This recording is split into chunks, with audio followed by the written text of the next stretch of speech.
Ticket কেটে আমরা ভেতরে এলাম। ভেতরে এসে আমার মাথাটা তো পুরোই ঘুরে গেল। এত সুন্দর জায়গা আর এত সুন্দর সুন্দর জিনিস আছে, সত্যি না দেখলে তোমরা বুঝতেই পারবে না।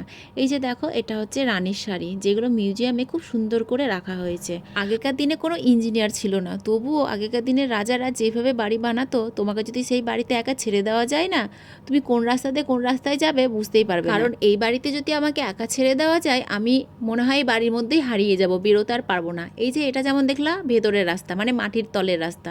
তারপর আবার উপরে চলে এলাম, উপরে এসে চারিপাশটা একটু ঘুরে টুরে দেখলাম।